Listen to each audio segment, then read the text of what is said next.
What are the key factors in terms of like the mirror match? Like, what are some key plays that we should be aware of? If we're playing virtual world and I got to play against you, what are some things that, are red flags that you should catch?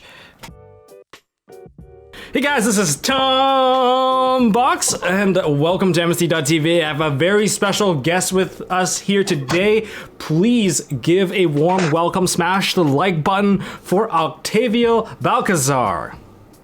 What's up, guys? Thanks for having me, Tom Box. I really appreciate it. No, I appreciate you for joining in here and reaching out. There was no way I could have found you anywhere else, but this is going to be really awesome, guys. So, Virtual World is the deck that we're featuring here today. You finished second place with the Virtual, with the new card of Shanwu, with 2/2, and we're going to be looking into this. I think you probably have one of the most recognized records right now, since you did finish second place at the Remote Duel Invitational NA 2021. Like, how do you feel, man? I guess it's pretty good. It's pretty exciting. Like, I don't know if you guys heard in one of my post-match interviews, like, I'm a returning player after 7 years. So just to be able to, get back into the game, I still make my misplays. I'm still getting back into it in my own way, but just be able to get back into the game and, have a good result. It just builds confidence going forward, 7 years returning. So you returned pretty recently, last format, and you're already kind of climbing the ranks, putting your name out there, I would say. Doing really well. Yep. Doing really well for yourself, for sure. Now, the deck that you played, Virtual World, first of all, why did you choose this deck? So, honestly, for me, I got back into the game. My first deck coming back, I played Invoke Dogmatica because I always felt like I was more of a control type player. But just seeing good old synchros and Xyz monsters in a deck, it just was something that was also easy for me to grasp, because honestly, just still learning, catching up on all the new master rule, links, pendulum monsters, and all that stuff. It's just I think it was just easy for me to stick to something that I knew already from when I used to play. Now, before we get started, okay, this is how we're gonna do this, guys. This is gonna be a pretty exciting one. Octavio, you're gonna teach me the new combos with this beautiful card. And you can either boot camp me like a drill sergeant, or you can teach me your favorite math teacher that's there for the good times. I'm also going to ask you, how do we actually break this deck? Or rather, how do we counter this deck? Not break. It's already broken. Sorry, guys. Wrong terminology. But before we get into all that, make sure you guys smash the like button. And first of all, we're going to do the round to round, the interview, how the breakdown, because you did do a lot of mirror matches as well. But let's start off with some shout outs. Who do you want to give shout outs to? All right. So just some quick shout outs. My friends, Mike and Austin, my day one friends, they were with me when we started playing back in the day, and they're still with me now. So I really appreciate you guys. My friend Mike B, aka Simple Easy Seller on eBay and TCG Player. He was the one that helped me get a lot of the new cards in time for the event. Oh, yeah. So he's a good guy. And then my friends on Discord, Joe, Parrish, and Devin, they all helped me test the deck and help work on the list. So I just really appreciate them. Without them, I wouldn't be able to just be confident enough to handle a lot of different situations I came across throughout the event. So yeah. So, okay, let's begin with a little quick round to round. You had 4 rounds of splits. I think there's actually quite a bit of pressure here because X1 or bust. You can lose one. It's there's only 1 second chance, and even some people with the second chance, they won't make it. Yep, definitely. So my first round, I definitely felt that pressure. I was super nervous going into the event. I won the die roll against Andres, and I was super excited because okay, I'm gonna do what my deck does. And he ended up opening Droll, Orange Light Eva, Alpha Ben 10. Well, he has everything. he went undefeated, so that's still really good, because losing that round 1 is extremely stressful. Because you better hope that your tiebreaker goes all the way, because someone's going to lose at the end, and they're going to get that tiebreaker. Yep, so that game 1, I opened up a hand that wasn't really able to do anything, unfair, quote unquote. So I was just able to end on VFD, not even set up my Chi-Chi or anything. And, he jaws for turn. I let him start to make plays. And once I see that he's on dry, and we know he's on Drytron already from, the information before the event started. So I shotgun VFD. He shows me the Herald, I lose, and then the saddest part of the event happened. Game 2 starts, we side up, and then the judges give us the deck check call. Then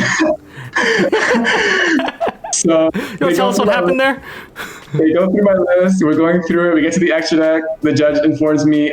He asked me to show him 2 Stutters Charge Warrior, and I was like, "Who's playing 2 Charge Warrior? You know, it's not me." And he's like, "Your deck, your list has 2, right?" So I looked through my things.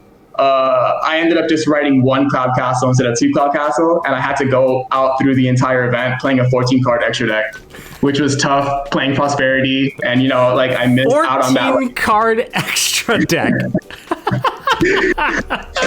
So on top of that, I was just like, I can't believe this is happening to me. Like, but honestly, like it was a blessing in disguise because after that happened, honestly, in my head, like mentally, I was kind of just like over it in the sense that I was like, you know what? Like, I guess I'm supposed to lose today. So like the pressure was pretty much off for the rest of Swiss. And I think it just honestly like helped me play a little bit better, you know? Okay. So it worked out. Bit of a pressure lift there.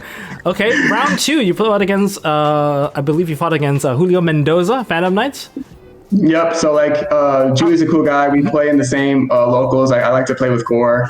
So like we played a few times. Game 1 was one of those sad games. He opened up Prosperity, and my only hand trap was Ash. I didn't Ash the Prosperity. He picked up Torn Scales. I, you know, Ash the Torn Scales, and then like he just drew one of those unplayable hands. Like it was pretty unfortunate because I was hoping to have like a good, you know, back and forth game with him because, you know, he's a good guy. So. And then game 2, all I remember, he ended on Requiem. Like that was like one of his like you know final like plays. That's a signature play. Yeah. So he ended on Requiem, which is like for me coming back, it's like Dolka on steroids. You know what I mean? Like, that's all I see that card as. I'm like, that's Dolka.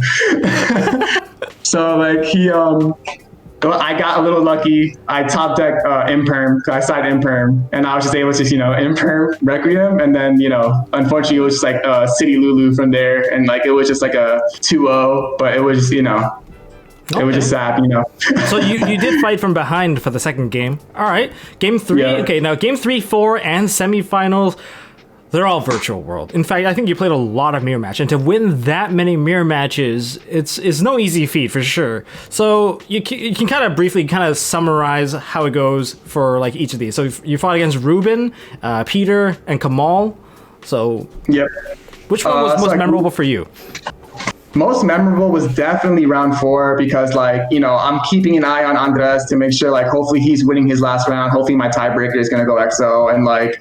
I ended up winning game 1 against Peter, thanks to called by. Like I opened like City, he ashed my City, and I had called by, and like from then, you know, I was able to just like, you know, complete my combo and shut him down. And then game 2, I opened up Lancia Nib against him, and you know, like in the mirror match, like opening up Lancia Nib is pretty much like turn ending. Like they have to open up a hand that is just completely gas, and Peter opened up gas. Like he opened up City, Lulu, Lily, Lao Lao. He opened up City plus 3 names, and that was enough for him, including some, you know, effects drawing along the way, like off proc, off charge, like things like that. He was still able through Nib and Lancia to end on 2 VFD. Oh. With a Gossip Shadow, because he went through Gossip Shadow as well, and like I, you know, he was able to negate an effect. So, seeing him do that was really like commendable, like to see him play through those 2 like super high impact hand traps against the deck and like still like not get flustered. Everything was correct. At one point after he Gossip Shadowed my Nibiru, he VFD called fire, and I actually drew Ash like off of Gossip Shadow, and he called fire. He was able to Cloud Cast into the second one. I was like so sick going to game 3. I was like, oh, I can't believe this is going to game 3. You know what I mean? Okay. But because like I said, seeing Lancia Nib, I was like, it's over. The game's over. But you know, that was a really memorable game. Ruben was a good game, but unfortunately, Ruben he drew unplayable game 2. Like he went first and hit me with the pass. Okay. So like that was just like, you know, one of those virtual world situations that you just can't get around. And then in the semifinals, Kamal, I was a little nervous in semifinals. I ended up missing my Nyan Nyan shuffle back. I saw a lot of people saying that my turn 1 board was incorrect, but believe me, like the hand I had, like that was the best route I had to end on VFD. I couldn't make my trap live because he ashed my Lulu. I ended up going Prosperity in the beginning, and I already had 2 Lulu in hand. The only other virtual world name that I picked up on Prosperity was the 3rd Lulu. My combo was just City Lulu going into that, and then he ended up ashing my Lulu. So I just only had goods plus the city, and that's how I was still able to end up on, VFD through Chao Feng. And then game 2 against Kamal was interesting because, like I said, nerves got to me again. I still opened up a super strong hand against him. There was nothing he could really do, but I still, incorrectly hand trapped him with like just letting Pot of Prosperity resolve when I already had a Lancey in my hand, which is something that just like completely just missed my mind at the time. But it was just one of those games where like it just was pretty one-sided, I would say. But that's how this mirror match is sometimes. Yeah. You just never know. I mean, all of Top Cut was 2-0. There was no one that was able to actually secure a single game 3 out there. And for the finals, you fought against Cesar Gonzalez, and game 1, he took it. Game 2, I thought that the momentum was going to change, but you got de-shifted out of a turn, and basically he got the turn 1. Yep. And exactly, yeah. Like that card just skips turns unless like I have like Chuchi or something, because then I could just like trigger my activations and get some cards banished and set Chuchi. But my hand was just 3 names, Eats Heli, and Spell. So like the best thing I could do. People were questioning the Fortune Tune play. At that point in my head, honestly, like I knew the game was over, and I was just between Fortune Tune or Gossip Shadow. And at that point, I was like, maybe if I just make Fortune Tune, he might not open up a crazy hand. I might be able to just keep this body on board and maybe go into some kind of offensive plays next turn with it. Like that was the logic behind it. But yeah, that was a good round to round. I got a couple of questions for you. First one is, what happens when VFD gets banned? Are you jumping ship? I mean, like we kind of touched upon this a little bit earlier, but I'm in the state of mind that if you're a meta player, you should just be focusing on whatever the next event is. So, coming up, we have the Extravaganza coming up. I'm honestly only focused on that, and I'm like trying to build my deck to make sure I have a good showing in that event. And if VFD gets banned, so be it. I definitely will try to look into some strategies with the deck, but I know people are trying to do things like, hand loop variants. People are playing the new rank 9 from BLVO. You can just go into, Muddy Mud Dragon, make Dragoon. You can end on Hot Red.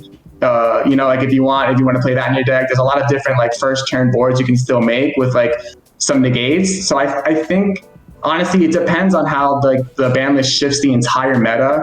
And if the whole meta takes a big hit, like obviously Virtual World will still be like a top contending deck.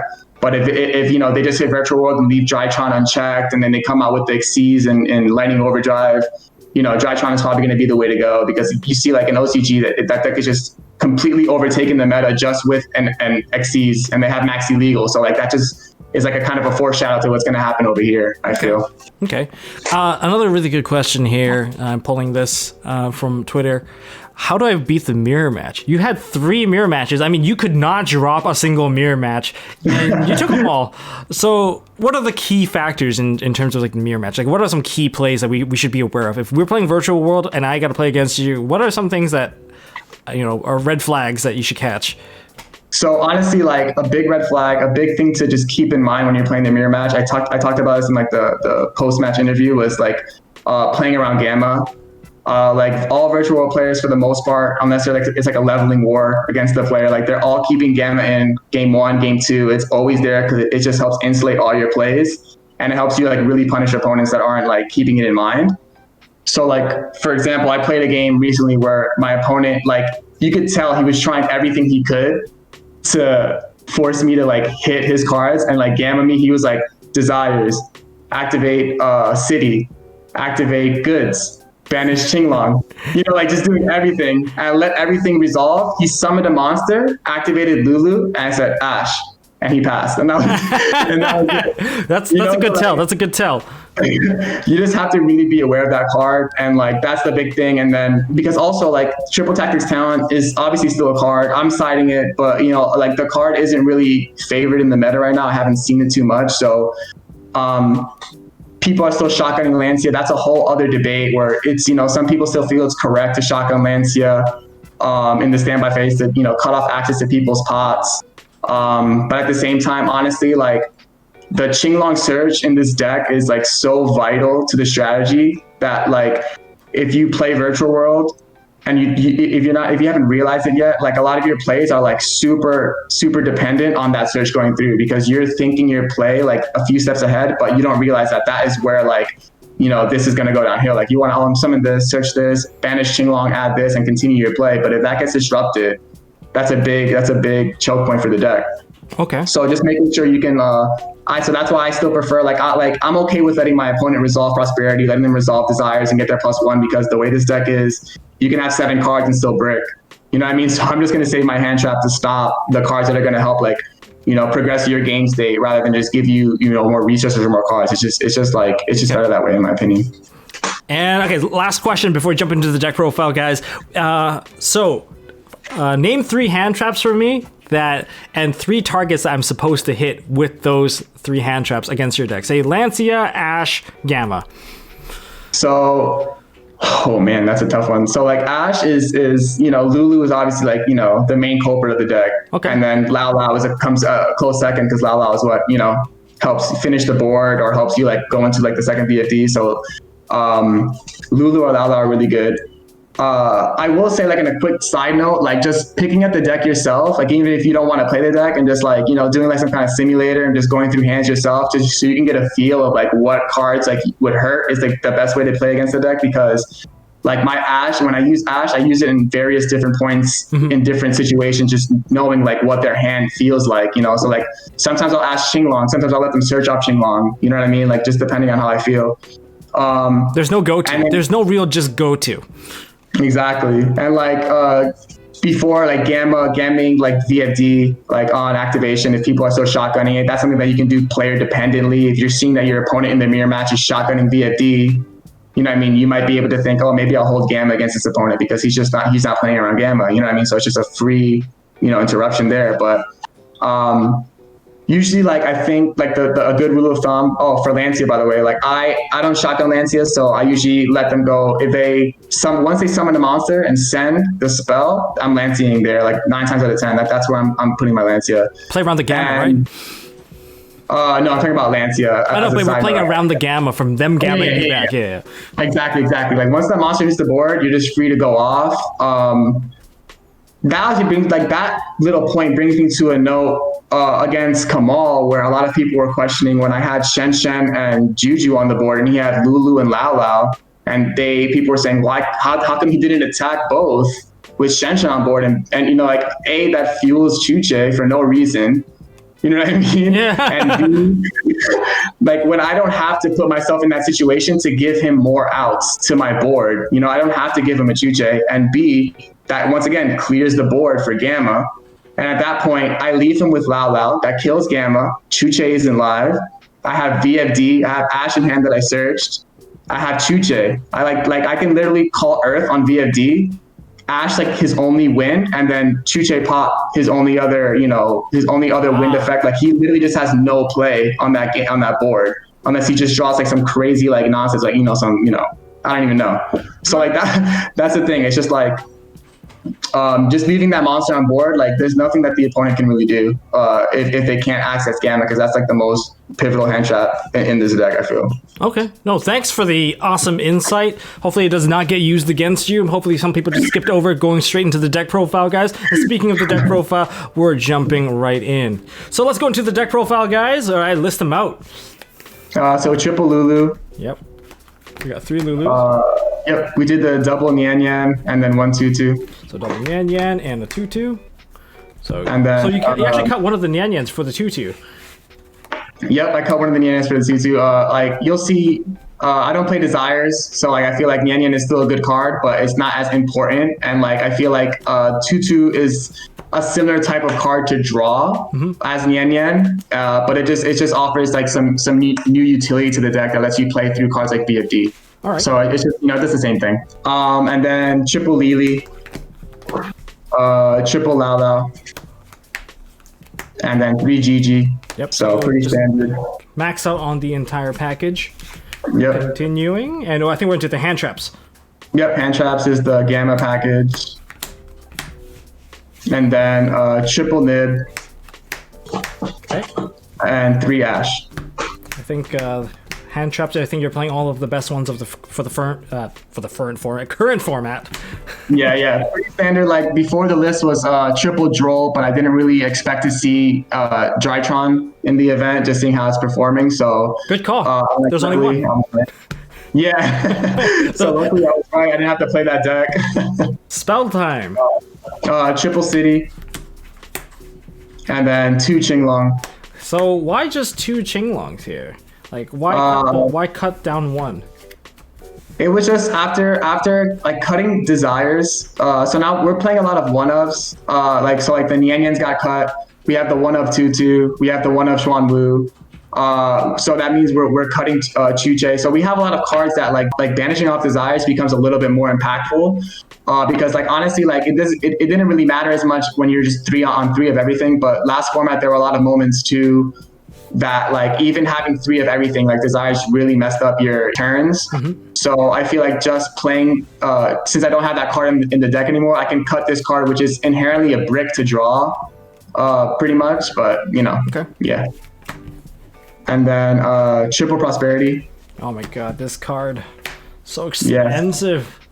It's honestly like just such a good card. Like the I was talking about this with Parrish like before, my friend from Discord before, and like just being able to see Lulu like in your opening hands just like really just pushes your win percentage up like just a lot. Being able to just pick up City or Lulu in your opening hands with like any like 2 names is just like so hard to stop. And like even though like the one downside I had going into the event testing prosperities, if people were maining Droll, like that just really was a killer. And like if you Droll Pot of Desires, like I'm still net 1 like in my hand, so I can still sometimes play through Droll with a hand like with a card like Desires, and this it really hurts it, but it doesn't beat the fact that like, you know, once you make VFD, it's a FTK. So it's absolutely worth trading 6 of your extra deck cards for. For sure, because yeah, exactly. Like the game isn't going to turn 3 anyway. You're like the game is over when 2 VFD are on board and you have Shen and like all your, you know, resources in the graveyard anyway.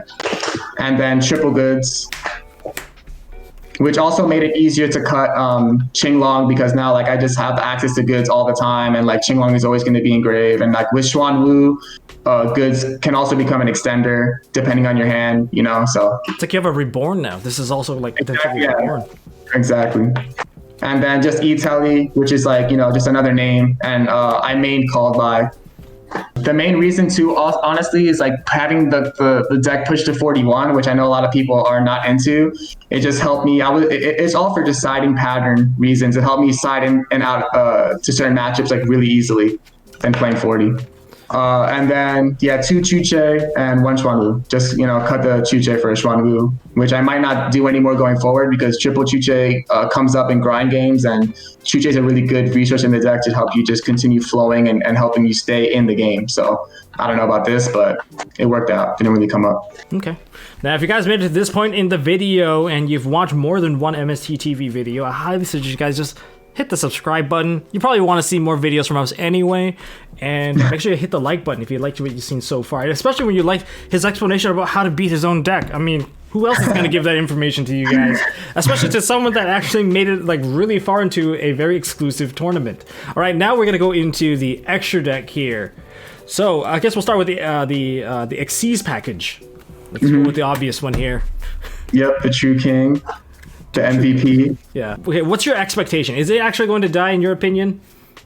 I feel like something Konami would do is like hit Castle and like leave VFD like unbanned for 1 more format just to keep it. Would they put it at 1 though? Would they put this card at 1 at least? Like if they kept it alive? If it went to 1, I'd still play the deck because like there's games where I don't know if I want Konami to hear this, but you know there's games that Virtual World players we summon that card like 5 times in like in like 1 game. So like if it goes to 1, I'm so excited. I'm still playing this deck. Okay, we've got ourselves 1 Zeus. You know, board wipe. I think M7. I think this is a very flexible card. I think one of the most flexible extra deck cards in the entire deck. I mean, honestly, I think M7 is mandatory, personally. It comes up in a lot of situations where if you get hand trapped against your opponent in the mirror match, M7 lets you just add back resources that you used against them and helps you stay in the game. A lot of games where you'll Lancia them, stop them, they'll Lancia you back, and you're still able to make M7, grab it back, and just keep them at bay until you're able to make your combo.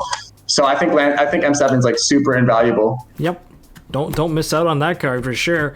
Okay, for the triple, I guess 3s and 4s, we have Fortune Tune and Booze and Gossip Shadow and 1 Downward Magician. Yep. So like Downward Magician comes up pretty nicely with Gossip Shadow after you detach 2. It just like if Gossip Shadow goes unchecked, it becomes a a free Zeus. It actually came up against Julie in my 2nd round match where I just had Gossip Shadow in defense mode. He ended up, it was an attack mode. He ended up fog blading it actually. So he, thinking that I was going to attack with it, but then I ended up just attacking his Requiem and then summoning Downerd and Zeus over my Gossip Shadow. That was just on board. Don't forget, guys, to summon out Zeus, all you need is an Xyz monster having battle. Doesn't matter if it's yours or your opponent's. Yep. So like he was kind of surprised. He was trying to stop the Gossip Shadow from attacking, but it was just a good little, good interaction, good play that just helps you, really seal the game. And then Fortune Tune was just for the back row deck. So I played against like anybody who sets 4. I'm just going through the board and Zeusing it. All right, that would be the Xyz package. All right, so let's start off with your 14, the remaining cards in your 14 card extra deck. Let's start with the first one here, Cloud Castle. Yes. This is supposed to be a second one, but it wasn't. Yep.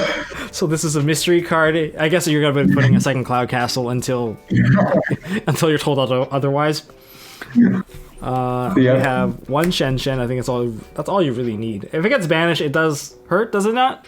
It does. There's some games where like having Shen Shen, like I if you saw in the top 4 match, like there's a lot of different lines I could have taken, but I always prioritize getting Shen Shen in the game. And then you saw in my turn 3 or turn 2. Shen Shen would be the first card back and just help finish the game. So Shen Shen's are super important to have out ASAP. Okay, I like that. Let's go into the remaining 9s before we go into the 6s. I think this is a staple. We have another staple. This is the popping staple. And then we have Chao Feng. Of course, for Chao Feng combos, because it does search a worm. No, it actually searches any tuner from your deck. Tuner. When it's popped. I thought it was a worm. I misspelled the card. Oh. It's okay, yeah. No, there's actually some cool interactions with like that card and Cycle Reader too. Like if you pop it and you're playing against Drytron, you can add a Cycle Reader to your hand. Wow. It's pretty sick. It comes up a little bit more with Xuan Wu, I feel. Some people are trying to cut it because the deck is a lot more consistent now, but I feel like it can't leave. Croc as well, people think it's one of the first cards you can cut, but with all these cards now, pitching cards out of your hand, it's nice to have cards that replenish those resources. And even in the Virtual World Mirror match against Ruben, he was able to Lancey me, but his hand wasn't strong enough to even just play through Croc, popping a monster gets summoned. Like just Croc is a good interruption to have in the deck against a lot of different decks in the meta. All right. And for your 2 6s, one's or technically there's a second Charge Warrior according to your list. Yeah, Charge Warrior. So, but okay, so one Juju and one Charge Warrior. I think Charge Warrior is pretty self-explanatory. It's mainly there to bridge your synchros and your levels so that you get a card draw along the way. And Juju, this card's effect actually kind of came into play quite a lot. Yeah, in stream, I saw a lot of people summoning it in their, against their back row matchups, and it just becomes really difficult for some decks to out. And also, like, I like to use it a lot as like a name. If I open up some suboptimal combos, I like to just go into Juju and use it as a name to continue, comboing off of. Okay. I gotta give a quick shout out to my buddy Justin. This deck profile is only possible because he's able to lend me some of these Pot of Prosperity that I can't get my hands on. So, I'm gonna give a shout out to Justin. Here's your cards, guys. And okay, now let's go into the side deck. This is probably one of the most important parts of this. If you didn't use it, we'll just move on. So, starting off with Triple Lancia. Yep, as you saw, I had a lot of mirror matches. That card's always going in. Okay. Triple Droll. I don't know if you actually use this very often. Yeah, in the mirror match, it's just good to just like max out on your hand traps, because if you look at the profile itself, there's like 8 flex spots with the 3 prosperity, the 3 goods, and then the called by and the e-telly. And it just goes into putting in my 8 hand traps that I have sided just really easily going second. It leads to some inconsistency issues sometimes based on the hands you drop, but like most of the time, there's so many 2-card combos that most of my hands I'm drawing 3 hand traps and a 2-card combo. You know what I mean? Just stopping my opponent and then being able to win the next turn. So it's like it does a good job against Virtual World. It's like, it is what it is. All right. Then we have back row removal. We have Duster, Triple Storm. Yep, and they collected dust. You didn't use these. I didn't side them in once because all my matchups were against combo until the end, where I went first against Caesar going second, and I didn't side in, Storm. Yeah, okay. So, yeah. Next we have Triple Tactics Talent. So, like, I mean, I'll give up one of my siding strategies. I don't know if this is like correct to do, but my strategy over the weekend was I game 2 and 3. I sided out talent. I sided out prosperity for talents. So I only had that card on my deck turn 1. And some people are starting to think that, you know, prosperity is just good every single game because you can just see all of your side deck cards in like good situations, which is true in its own right. But my main reasoning behind it was because I'd rather draw talents plus goods than talents plus prosperity because they don't clash. You know what I mean? If I'm going to get interrupted, I want to have more gas, and talents will get me to more cards. Or if I have a hand that's already, you know, broken enough to keep playing, I can, you know, hit a card on their hand. Whereas prosperity just stops that interaction from me drawing more cards. Okay. And finally, your spice here, we have double imperm. Yeah, I think this card is like, it's just really fun. I've been incorporating it into the deck for a while. It's just like a lot of players are not playing around this card and they're just not ready for it. And it just stops a lot of decks in their tracks. You know, Drytron, you could hit a Union Carrier, and if their hand is like suboptimal or like even like a solid hand, like that can honestly just end their turn and they just never expect it, which is pretty cool. You can hit like Gossip Shadow, you can hit Cloud Castle. Sometimes even if like I played against an opponent once that Shotgun VFD didn't have the trap set up, and Imperm came up when it shouldn't have come up. So it's just people are just not prepared for this card. It's just solid. All right, that would be the full deck list, guys. If you guys enjoyed this profile so far, smash that thumbs up button, you know, and hit the subscribe, ding notification bell. Really appreciate you guys. Now, I am going to split this video in two. If we haven't seen the combo yet, the combo is actually going to be in part 2. You telling me this is double VFD? You serious? Which will be coming out tomorrow, so stay tuned for that. Octavio, you're gonna be with me here, and you're gonna show it to me, or you can boot camp me. But we're gonna be looking at some new combos. As you actually told me that some people did not play the combos correctly, and just ended on a mediocre board when you're like, oh my god, he has full combo, but he just didn't go all the way. So that is something that you guys can look forward to in the